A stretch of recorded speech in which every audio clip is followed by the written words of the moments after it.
Good evening, hello and welcome. You're with the news today, your primetime destination news, newsmakers, talking points. The big talking point, what is the state of play after 4 phases of the general election? India has voted 96 constituencies today.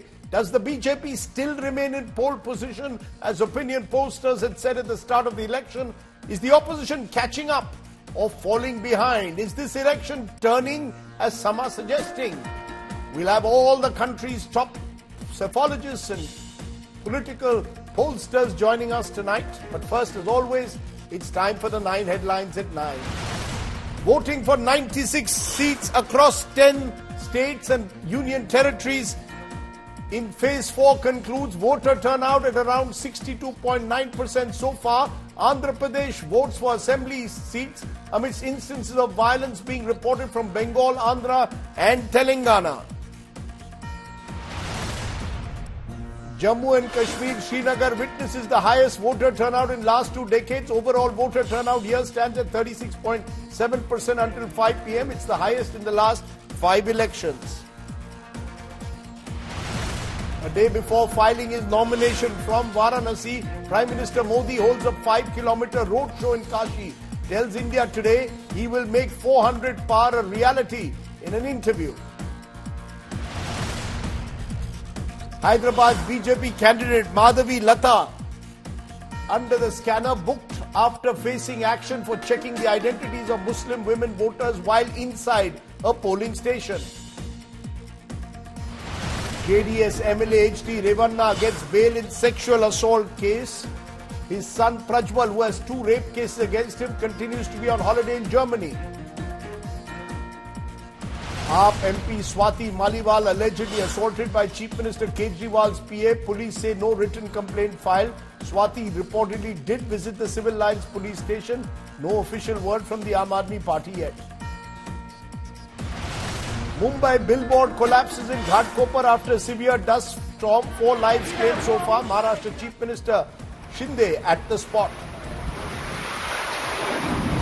Former US President Donald Trump on trial in the hush money case. His former fixer, now a star witness, takes the stand, claims he was asked to handle the hush money payment by Trump. Sweeping wildfires grip Canada. Thousands evacuated with over 100 active wildfires. Alarm bells ring in neighboring US. But our big story this Monday night, the curtains have come down on phase 4 of the Lok Sabha elections. We are now past the halfway mark of the world's biggest electoral exercise. Voting took place today in 96 constituencies spread over 10 states and union territories. The good news was in Srinagar, where voters turned out in much larger numbers than before, recording 36.7%, which is the highest there in 2 decades.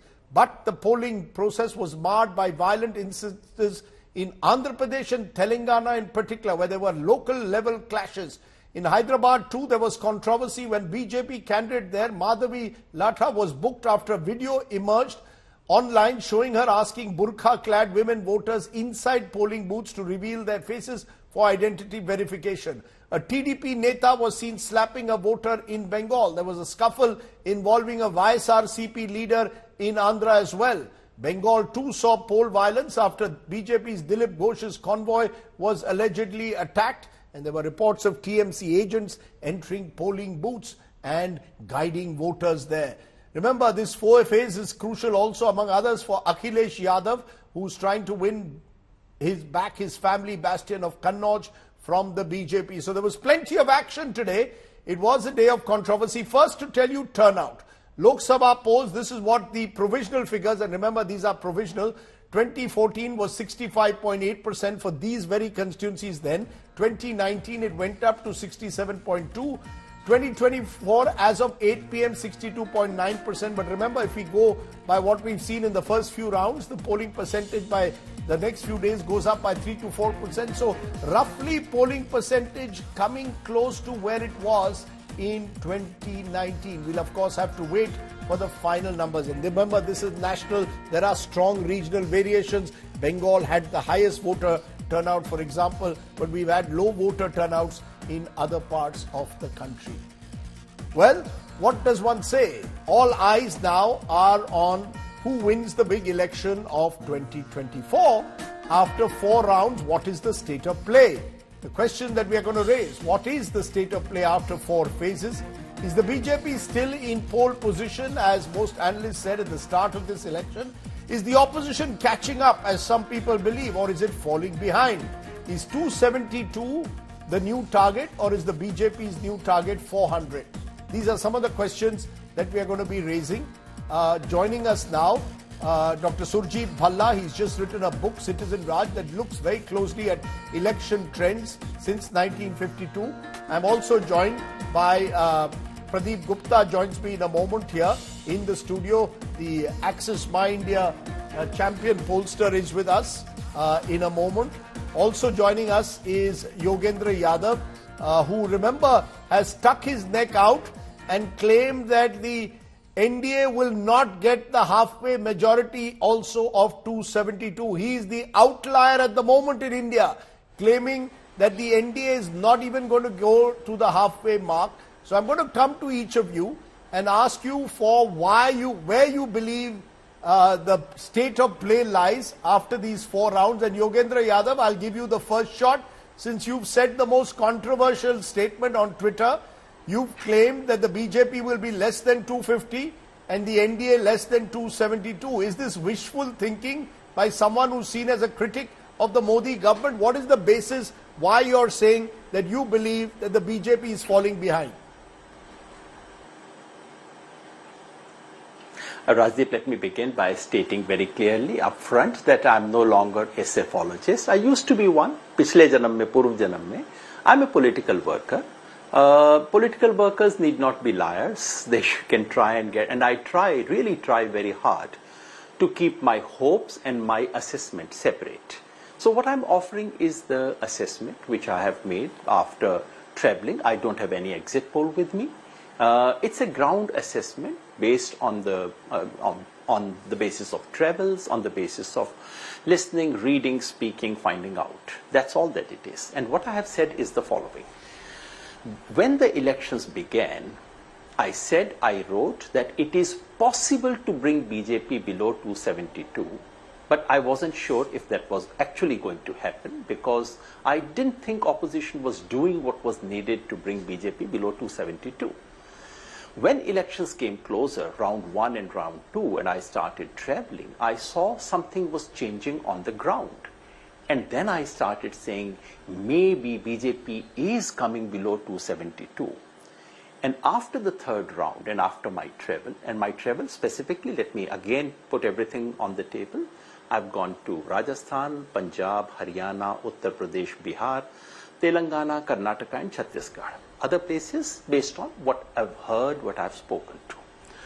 On that basis, my assessment today is that BJP, it's not only possible, BJP indeed is below 272 as of now. Things the way they are going. My assessment is that they are below 272.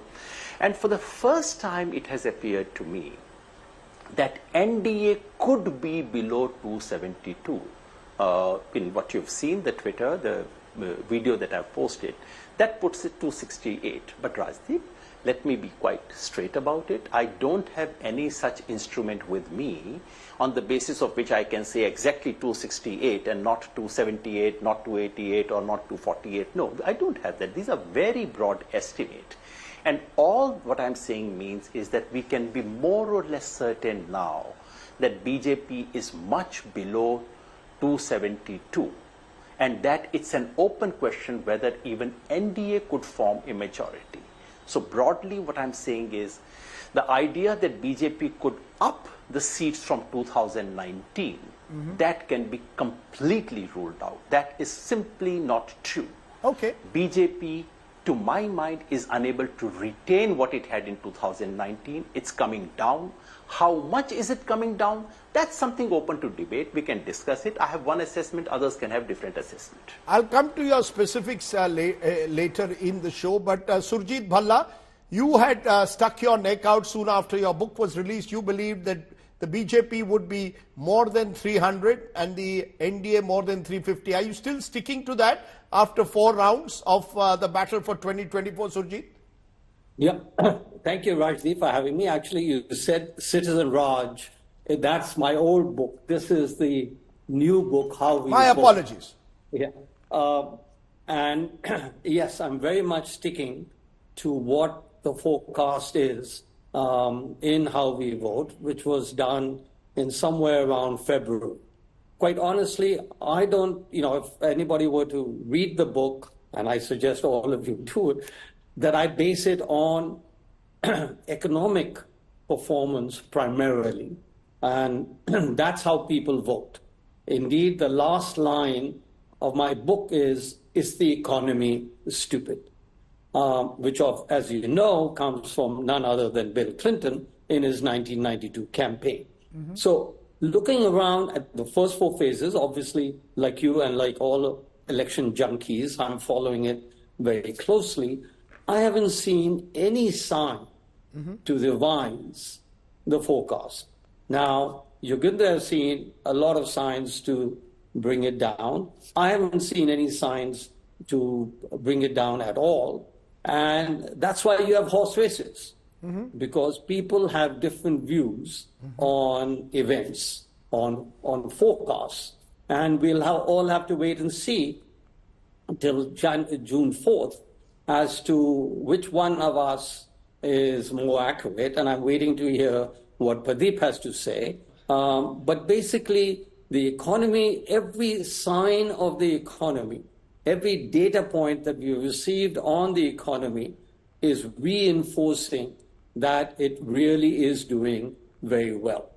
So I'm afraid I don't see much reason to bring down or to change my forecast in any way.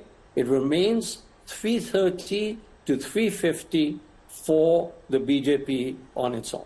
Okay, I'm going to again come back to you also for specifics, because when you say 330 to 350, that means the BJP is doing even better than last time, and I'm going to ask you to remember to pick up where you believe they'll grow. But Pradeep Gupta, you're the only one out of us who's doing a poll, and I know because of regulations you cannot reveal the numbers, and of course you've got an exit poll, or we have an exit poll coming up with you on the 1st of June. So we'll keep the suspense for that. But I want to answer, you went on Aaj Tak after the third round and said, कोई ज्यादा उलट फेर नहीं होने वाला है. And immediately that went viral to say Pradeep Gupta is saying 2024 is a repeat of 2019. Can you clarify, is Pradeep Gupta saying that 2024 could be a repeat or is likely to be a repeat of 2019? I want clarity. So Rajdeep, let me tell you, at Access My India or Pradeep Gupta for that matter, what Surjit ji said is not supposed to reveal, release, say anything as far as the numbers goes because of ECI guidelines. So we'll have to wait till the last vote cast. Till that time, even I do not have any kind of numbers whatsoever. That's me. Let me clarify very candidly. Now, second thing, you asked the Aaj Tak channel and Adhir Chowdhury ji asked me some questions and I replied. He simply asked, Pradeep, आप क्या बहुत बड़ा उलटफेर देख रहे हैं क्या? I said, बहुत बड़ा उलटफेर तो मैं नहीं देख रहा हूँ. That's what I said, and that's it. No, so are you saying बहुत सारा उलटफेर means what? That there is no great change that you are seeing compared to 2019. That's why people are saying, Pradeep Gupta is saying, BJP still remains in pole position. Now, when I say उलटफेर, सबके अपने अपने मायने और definition है उलटफेर की, और उसमें भी वो लगा हुआ है बहुत बड़ा उलटफेर तो नहीं देख रहे हैं. As far as 2019 numbers go, if I say anything on these lines, in a way, I am saying some kind of a number which I am not supposed to. I'm not asking you for a number. I am saying, you're saying so far, you forget the numbers. I'm not asking you that. I'm not asking you to go into that. I'm saying, is Pradeep Gupta saying that he is seeing no signs of major change in this country at the moment? That's all I'm asking. Yes, I am saying so. You are saying that Pradeep Gupta is not seeing any signs of major change in this country. I emphasize the word major. Nothing to do with numbers. Nothing to do with numbers, but you are saying you are not seeing any major change between voting trends of 2019 and 24. Correct? Correct. Okay. That's the closest that Pradeep is going to come to tell us that therefore it could well be advantage BJP. The only reason I'm saying, this is my interpretation, Because remember, BJP got 303 seats last time, the NDA got 353. When Pradeep Gupta says that there could be no major changes, effectively at least party number one there is no doubt in. Now again people can interpret it even major changes with the vis-a-vis the बहुत बड़ा उलट फेर मतलब होता है कि upside down. That's the meaning I know at least when somebody say उलट फेर का मतलब है यहाँ की चीज यहाँ हो जाना और वहाँ की चीज यहाँ हो जाना. That is something I don't see at all on the ground. Okay, Yogendra Yadav, therefore you've got Pradeep Gupta saying no major change. Now you are the one who's saying on this show major change. Can you tell us, and we've had a fourth round today, where the major changes you're seeing? Which are those states where you believe this election is turning? Because you're clearly saying this election has turned. Rajdeep, let me begin by expressing my agreement with both the panelists in this very civilized conversation, which is so rare on television. Number one, I actually completely agree with Dr. Bhalla. It's the economy stupid. Both of us agree with this. I think the only difference that both of us have is which direction the economy has gone and who exactly is stupid. We have a minor difference on that. Because what I heard, Rajdeep, when I traveled, and you can tell me because you've probably traveled a little more than I have, when I hear from people talk about, what's motivating their elections, the only thing related to economy that goes in Mr. Modi's favor is ration. People give him credit for giving cheap ration, free ration supply across in a universal manner. But if you press a Modi voter and say, why are you voting for Mr. Modi? They actually don't mention anything to do with the economy to begin with. All of them said, Desh ki ijjat duniya mein badh gayi hai, Bharat ka danka baj raha hai. That's one thing I hear. Second thing I hear is 370, 370 Kashmir. Third thing I hear is Ram Mandir. Now, to my mind, these three are not economy-related issues. However, when people talk of economy, and that's where I agree with Dr. Bhalla, to my mind, the decisive thing is what people feel about economy. And at least I hear them speaking about Mehngai. I hear them speaking about Berojgari. I hear them speaking about what's happening to Kisan. I hear them speaking about what's happening in examinations, about the real life issues. And on most of these are weighing against the BJP. I don't know if most of the voters that I met knew much about GDP. Probably they didn't. But they knew something about what's happening to their own family, their own economy, and what's happened. And they were quite angry. On what Mr. Pradeep Gupta said, the reason I agree with him is that I'm also not saying ulat fair in the sense that this is not a 1977 election. This is not an election where, at least at this stage, I don't think BJP is going below 200. I don't think BJP is taking that kind of a thrashing. No. But to my mind, it is a significant change. And the significant change is this, that BJP, there is a significant swing against the BJP from Gujarat to Bihar, this entire belt that the BJP had swept, and add to it Karnataka as well. That may or may not result in seat change in different places. In Gujarat, the margin is so big that this swing may not affect very many seats. But in Rajasthan, especially in eastern Rajasthan, it will affect seats. In Haryana, it will affect seats. And in Uttar Pradesh and Bihar as well, it is affecting significant number of seats. Which is to say, so my estimate that you referred to very kindly was that BJP could go down by 70 seats compared to 2019. And I suspect, Rajdeep, you and I remember 2004. I mean, I'm taking the liberty of saying that because we were together at that time in a channel working and sharing notes every evening. And remember what happened in 2004? Every pollster got the figures, and they were, and pollsters do not get a precise number, they get a range. And every pollster was giving margin of error, adjusting margin of error in BJP's favor in every single state. Therefore, every pollster had an inflated figure for the BJP even after they had polls. In reality, something very different happened. I would not be surprised if that kind of a thing happens. However, I do not expect India with a 300 plus seats. No, that kind of ulatfer I also don't expect. So you're saying you're seeing traces of 2004. Interesting. I'll come back to Dr. Bhalla in a moment, but Pradeep Gupta, 2004 is often cited by many who say an election could turn. Have you seen, in your experience of polling, elections turning midway? Can elections turn midway, or do most voters decide a month in advance, 2 months in advance, kisko vote dena hai, or do they decide last 24, 48 hours? When we say, in a 7-phase election, suddenly someone is coming from behind and could play catch up, as Yogendra Yadav is suggesting, does that actually happen? Actually, it's... or very rarely? No, it's like this, about 30 to 40%, if it is a bipolar election in any state, it differs state to state. But any state which has a bipolar contest, generally between 30% to 40% vote share is more or less aligned or fixed. It is the last that 20 to 30% voters, we call them floaters. They switch the sides. And most of the time, the difference between the margin between winner and loser is mostly between 10 to 20% vote. So I would say it depends again state to state.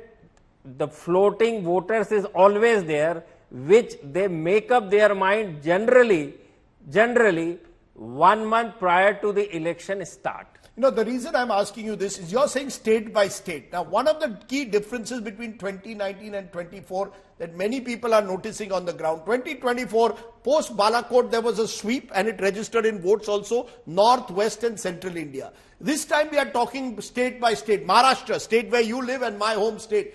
Everyone I speak to says, Kaate ki takkar. I never heard the word Kaate ki takkar in Maharashtra in 2019. Are we seeing some states this time? Bengal is another example of Kaate ki takkar states within this large. In India is not just one state, one general election. It is a aggregation of state elections. Are you seeing Kaate ki takkar in some states or not? Rajdeep, you mentioned Maharashtra. We all know that the political alignment has totally changed in Maharashtra in 2019 and then to now. And that is the precisely reason why nobody knows. Even voters are confused, and until and unless actually who is standing. And if you see in Maharashtra, right from phase 1 till today, last minute tak seaton ka announcement hua hai, last minute tak seaton ka announcement by the different political party, the candidate announcement. तो उसके लिए अभी take some time, and that is the precisely reason why voter think भाई अभी तक हमको ही कुछ नहीं मालूम है तो अच्छी खासी टक्कर होने वाली है. No, but are we right in saying that some of the states which in 2024 saw relatively one-sided battles have become closer this time? Would I be right in saying that generally there's a sense this election has become more localized, or is that again anecdotal, not bearing out the what you're seeing? Rajdeep, मैं वापस कह रहा हूं, आप कहिए उसको Balakot. I am more than convinced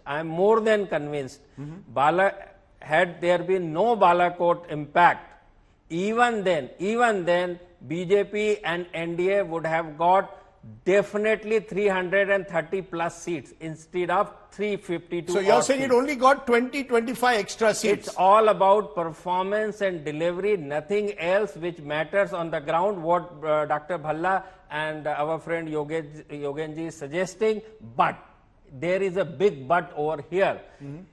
If there is a problem, even for that matter, if there is a unemployment and inflation is the issue, I am more than again convinced for last 50 years these two issues were always there, little bit more or little bit less, and these two issues will always be there in next 50 years. But the question is, who is right placed or appropriate to address them? This is what is always going in the voters' mind when they cast the vote. This is the most important. I know you have to go to Aaj Tak for a couple of more minutes, so let me press you on one more thing. Andhra Pradesh, because it's had Assembly and Lok Sabha.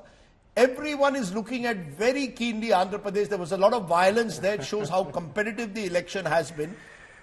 Voter turnout decides, you believe, a close run race, or women voters? will you be looking closely in the next few days at women voters in particular, the Mahila factor? I'm looking at it very closely. I believe the Mahila factor is going to be important not just for Prime Minister Modi, but also for a Jagan Reddy or Chandrababu Naidu. Mahila factor is the topmost factor because it impacts 50% of the total population, or the voters for that matter. This is the precisely reason why always Mahila voters, these days particularly, what had changed in 20 years back and now, because of technology and information age, even the Mahila voter, the large numbers I am talking about, take the informed decision,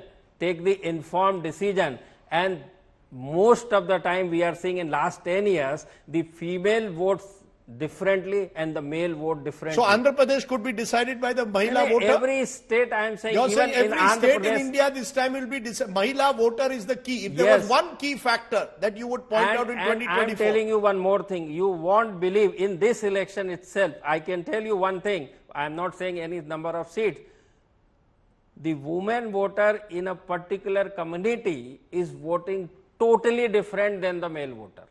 I am telling you, totally different the male voter. With full conviction, I am telling you this. You're giving us you're saying your early trend suggests women voters are voting very differently from men, and that could become a critical factor in this election. Am I correct? Definitely, yes, Rajdeep. And again, I am telling you, 100 vote cast, those who come for vote, 80% livelihood is directly or indirectly depend on government of the day. So they elect and select government and leader very, very, very carefully, the way you select any job or profession for that matter.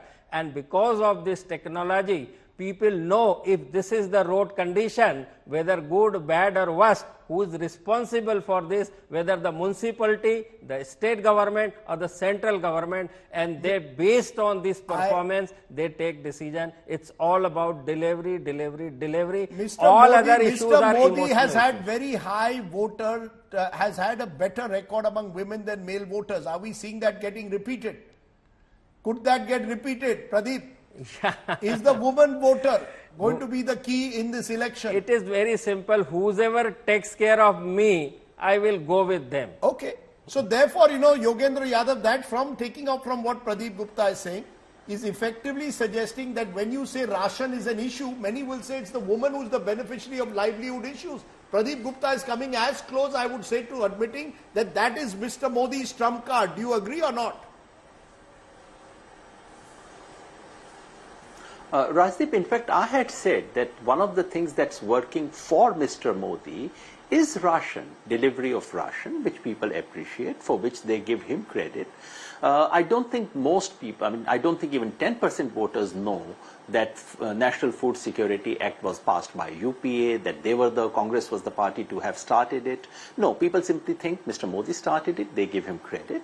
And yes, Mr. Modi, this is something which is working to his advantage. At the same time, when we think of livelihood issues, unemployment is an issue like never before. I agree with Pradeep ji that inflation is something you hear all the time. But this kind of emphasis on unemployment, this is extraordinary.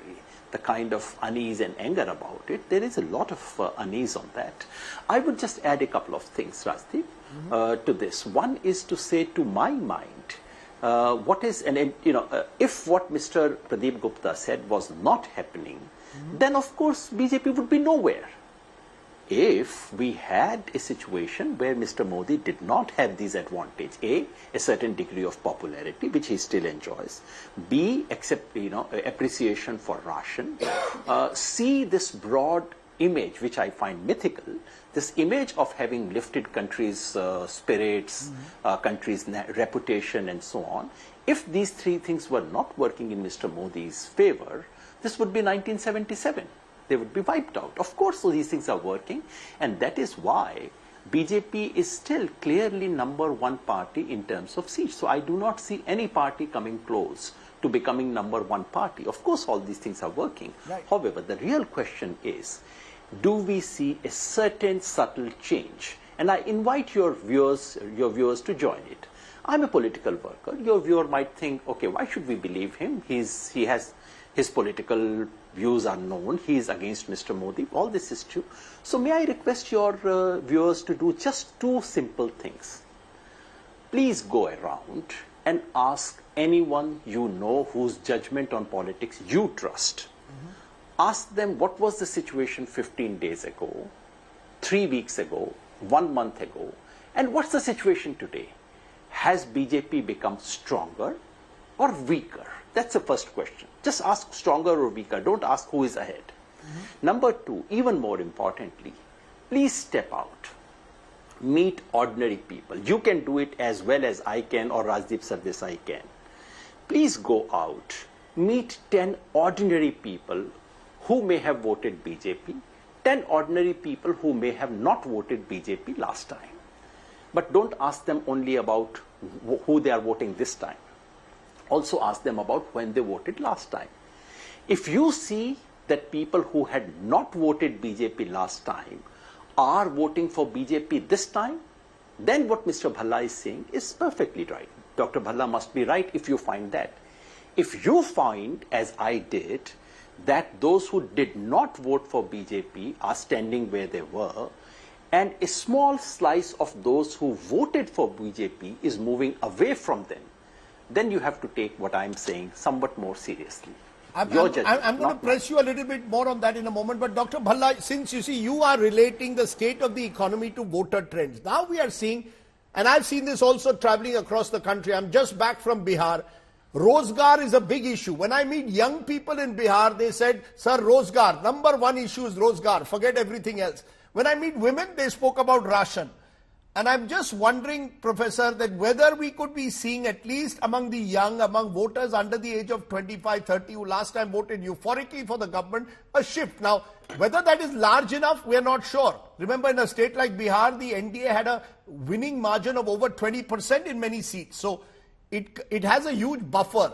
I'm just asking you, do you see it possible at all, unemployment becoming the kind of issue that Yogendra is saying is leading to voters who voted for BJP last time moving away this time? Look, Rajdeep, as you know, at least I try and emphasize in my book what is the data suggesting. Matter of fact, my motto is let the data speak. So as far as data is concerned, let's go back to the very first survey ever done, opinion poll ever done, and you will find that employment, unemployment, which is one issue, and price rise, which is another issue, figures in every survey that you have done, that I have done, that Yogendra Yadav has done. And indeed, go anywhere in the world, and you will find that employment and inflation are the number one and number two issues in every economy, in every election. So that makes you start to think, what is, if they're in every one, then I can't use the information on employment or inflation as any indicator of what matters to the voter. So I go a step further. Now let's look, it is absolutely the case that unemployment and inflation are issues. I look at the delta. What is the change? That's what is in the voter's mind, not what was 10 years ago, but what was 5 years ago, 4 years ago, 3 years ago. If you look at the unemployment rate in India, and I'm talking now about the youth, and then I'll get to the aggregate, youth 18 to 29, it was 14%, 14, in 2019, when Modi won the election with 303 seats. And I just want to remind all viewers that at this very same time, actually 2 months earlier, if you look at February, March of 2019, what was the Hawa? The Hawa on news channels, including yours, was that the BJP will not get more than 200 seats, that they will still be the largest party, and that Modi will no longer be the PM candidate. It'll be somebody else from BJP. That was a Hawa. Now we are seeing a parallel attempt at creation of a Hawa. mood. But we will know on June 4th. Now, coming specifically to the issue of unemployment, the unemployment rate, as I mentioned before, was 14% in 2019. It is today 10%. For the youth, for the aggregate entire sample, the unemployment rate in India today is the lowest it has been in more than a decade. So therefore, what is the voter going to look at? The voter feels, when I say, I think Yogendra mentioned GDP, etc. I don't talk about GDP. GDP is not what the voter is thinking about. It's his or her welfare, which includes jobs, which includes price rise, which includes what benefits you're getting. And I would like to see one evidence being cited as to how the situation today in India is worse than it was in 2019. Okay, I've got your point. You're saying you believe the situation in 2024 is objectively better than it was in 2019, and if a government then wins 303 in 2019, it should therefore logically win more in 2024. But let's come to specific state-wise. I maintain that India is state-by-state battles. Yogendra Yadav, when you say that the BJP could fall below 272, which are those states where you believe the BJP at the moment is taking a hit, as a result of which these numbers are coming up? Give me the specific states where you believe that this election has changed from 2019. Rajdeep, when the election began, I thought there were 4 battleground states where BJP could lose up to 10 seats each. NDA could lose up to 10 seats each. They were Karnataka, Maharashtra, Bihar and Bengal. After some time, I dropped Bengal from the list because the indications didn't suggest that there was going to be major turnaround and major setback for the BJP. My friend says otherwise, but at the moment, I'm sticking to that.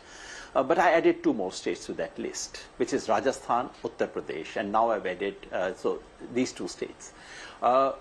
So let me now get into specifics. Karnataka. BJP won 25 plus 1 independent supported by them, 26. They are at least down by 10 seats. My friends in Karnataka would immediately say not 10, 15 at least, but I'll stick to minimum 10 seats. Maharashtra, they had 42, 41 plus 1. I don't see them crossing 22. Some of people whose judgment I trust most, who 1 month ago told me that NDA was getting 30 seats, now are not talking more than 22. That's a straight loss of 20 seats. Come to Rajasthan. Rajasthan alone could be 10 seats, but I would put Gujarat with it. Maybe Gujarat would count for a couple of seats. I don't expect more than that. Rajasthan and Gujarat would take away 10 more seats. Madhya Pradesh would see much less. So I would say Madhya Pradesh, Chhattisgarh and Jharkhand put together would mean another loss of 10 seats.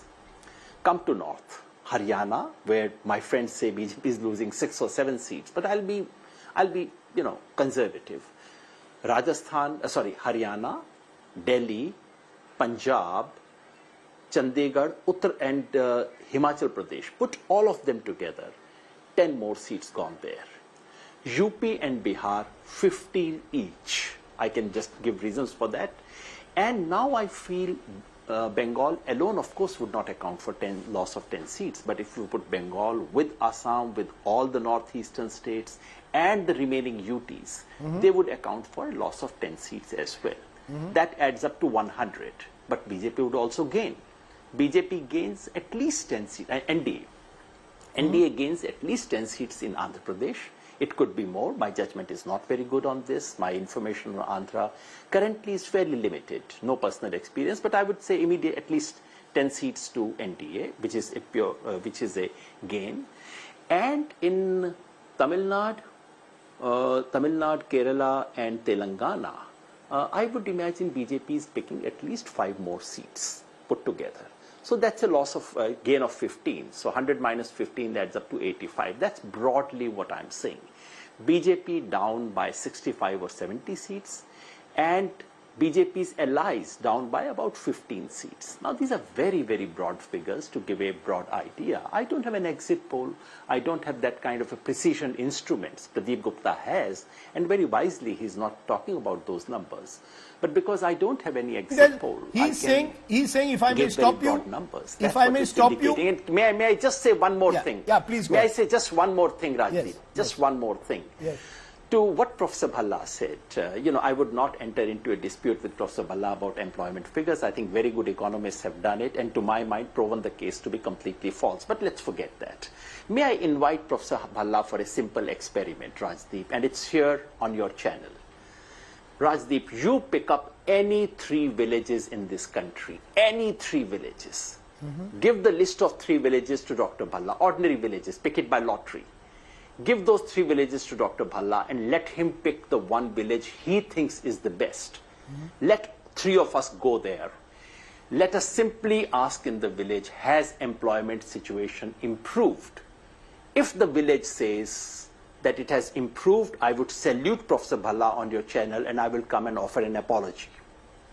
Okay, I just want to ask you though, before I go to Dr. Bhalla, you heard Pradeep Gupta saying he expects no major change. कोई बड़ा उलट फेर नहीं है, and he went specifically to say, without saying it in so many words in terms of numbers, no major change. That for someone like me means he still believes the BJP is in pole position as it was at the start of the election. Do you concede that because there was such a big gap, 224 seats Yogendra Yadav last time, the BJP had 50% vote share in. Therefore, to effect a reversal of the 2004 kind, forget about 77, but 2004 kind also is very difficult. It requires, dare I say, a 10-12% swing away. I have seen certainly disillusionment on the ground, no doubt about it, but I didn't see it convert into anger as I'm traveling. So I'm just wondering, where are you seeing this 10-12% swing? Rajdeep, 2 things. BJP remains in the pole position even if you take my numbers, the broad numbers I've indicated. If BJP has, let us say, 233, and let us say Congress is around 90, BJP of course remains the single largest party by a long margin. So there's no doubt. It all depends on what you mean by big change. To my mind, losing 30, 40, 50 seats is substantial, but in the eyes of a pollster, it may not be big change. And also, please remember that pollsters can make a type 1 error. Dr. Roy used to say type 1 error, type 2 error. And type 1 error is what everyone committed in 2004. And that's the kind of error pollsters can make. I'm not saying they are. In terms of swing away, Rajdeep, look, BJP had such large proportion of votes that if 1 out of 5 voters of BJP were to move away, and that's why I'm inviting all your viewers to please do your own small little survey, but please don't do it in flats of middle class colonies. Please go and speak to ordinary people of this country. When we do that, if you see 1 out of 5 or 1 out of 6 voters of BJP or NDA moving away, but almost no one from Congress or other India parties moving away, in that case, you are confirming what I'm saying. Now, how many voters? Yogendraji, can I ask you how many 1 voters? Out of 5 or 6. How many voters of the BJP, according to you, need to move away for the BJP not to get a majority? Are you saying 1 out of every 5? Am I correct? 1 out of every 5 who voted for the BJP last time have to move away. Yes, in BJP. Roughly. It is different in different states, but in Uttar Pradesh and Bihar, in Bihar, if 1 out of every 5 moves away, BJP is about 20 seats, NDA is down to 20 seats. In Uttar Pradesh, if 1 out of every 6 or 7 moves away, even then BJP is in trouble. Okay. So it varies from state to state, but yes, if something, and I felt that there was a change of this kind. I could be wrong, and let's wait for better survey evidence. But to my mind, one thing is certain, Rajdeep. This is not 2019 replay. I certainly disagree with Pradeep Gupta ji on one thing. Rajdeep, you and I know that the mood in this country was very different before Balakot, and I had then said that BJP can lose 100 seats. But 1 week after Balakot, I said this election is over. This is something has changed completely in this country. Mood changed, people's conversations changed, their stance changed. I'm very surprised, but unfortunately, this is a question which neither he nor I can prove because it's a counterfactual. But Balakot changed everything. You couldn't speak to people after that. And certainly, this is not 2019 by any stretch. And certainly, BJP is not adding to 2019. These two things I can say with all the emphasis at my command. So I'll give you a final 1 minute, Dr. Bhalla, because you've said exactly the opposite. You've said actually the BJP will do even better than 2019. And if I may ask, where is the BJP going to do better, given the fact that they maxed out in western, northern and central India? Where is it when you say 330, the BJP, are you saying that the BJP will win in unexpected areas and hold on to their own? Broadly that, okay? It's only 25 or 27 more seats than they got last time. A few here, a few there. West Bengal, the very controversial state, who knows? But I'm not I'm not a micro village state estimate ever. Yes. And as far as Balakot is concerned, my book that you referred to, Citizen Raj, was written before Balakot happened, and that had something like 283 seats for the BJP. So I think it's highly debatable whether how much of a difference Balakot made. So are you saying it's stability, continuity and leadership? Are you saying it's stability, continuity, leadership? Are you saying the voter wants a stable government above all else? And in the absence of seemingly stability on the other side, that's the reason why you maintain it's going to be 300, 330. Am I correct? No, absolutely. Look, what is a voter? Forget the economy, etc. Let's look at the opposition. They don't have a face. And Yogendra knows this, etc. Every election, all elections in the world are now presidential. Okay? They don't have a face. Second, I don't think they have any new ideas, and if the ideas that they have are regressive for the average voter. It's not regressive for all voters, obviously, but so I want to look at the evidence. What is it that will make, forget the magnitude that Yogendra is talking about, a massive move away from the BJP. I don't even see a trickle away from the BJP because I don't see issues that will lead for a trickle away. Half there, half here, 5 seats here, 5 seats there, I can understand. But this thing, so I think it's exactly what I said in the beginning. This is a horse race, and people have different forecasting ability. I don't know whether my prediction will be right, and I think Yogendra feels confident that his prediction will be right. But I think broadly, my prediction is orthogonal to Yogendra's prediction, and we'll have to just wait and see. Okay, I'm going to leave it there because I think we've had two very different perspectives, and of course Pradeep Gupta's... In the meanwhile, Rajdeep, may I ask Dr. Bhalla if he would take up my offer? Can we go to a village, Rajdeep? I would love to go with both of you to any village in this country of his choice. And you want to want to ask people there whether they feel they are better off now than they were 5 years ago. Am I correct? Broadly, that's the question you've been asking. Unemployment. Has the employment situation got better in that village? Any village in this country, Rajdeep. Can determine or by Yogendra. Okay. I think Dr. Bhalla, please take up Yogendra's offer. He's traveling across the country. I hope you will join him. There is anecdotal evidence available out there which suggests that these are serious issues on the ground. So I hope you will do that. But I want to leave it there, gentlemen. I think we've given a sense to the viewers of where those who've been observing politics over the years look at this election. I want to leave you with some takeaways. I've been traveling across several parts of this country. I do believe that ration for the poor and Mahila, I repeat, Mahila voters could still be the BJP's winning ticket in North and Central India, where remember they had a large vote share last time. Maharashtra and Bengal, I maintain, remain the key battleground states. If the BJP has to maintain what it did in 2019. It has to also maintain its hold in these two large states. Maharashtra and Bengal remain key battleground states. Having travelled into deep interior Bihar just a few days ago, disillusionment is growing, especially in rural areas. But anger is limited. Ration, in a way, has limited the anger. There is no major change from 2019 that I see in terms of seats, but I'm not a psephologist. But a more competitive election is there at the local level. People are talking local narratives much more this time than they were in 2019, and it is intensely competitive in several local level constituencies. Prime Minister Modi remains Neta number one. I still saw him being hugely popular as I travelled.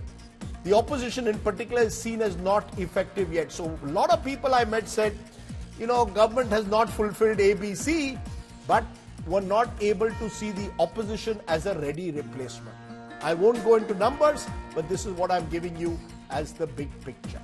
Let's turn very quickly to give you an update on the big story breaking from Mumbai. After a dust storm lashes the city this evening, a Mumbai billboard collapsed in Ghatkopar, the suburb of Ghatkopar, and the death toll is mounting now. 8 people have been killed so far in the Ghatkopar billboard tragedy. Those are the tragic scenes coming in from Mumbai after a dust storm lashed the city. The BMC now says 20 to 30 people are still trapped under the hoarding, which ironically last year had been declared the biggest hoarding of its kind in the country. Search and rescue operations are underway there in Mumbai. The big story that we will keep tracking this evening is what's happened, the tragedy in Mumbai. Our thoughts there with the people who have been affected by that tragedy, a dust storm where a hoarding collapse has taken place. At least 8 people killed. Scores are still trapped inside. We have to leave you there with those images. Thanks for watching. Stay well, stay safe. Good night, Shubhratri, Jai Hind, Namaskar.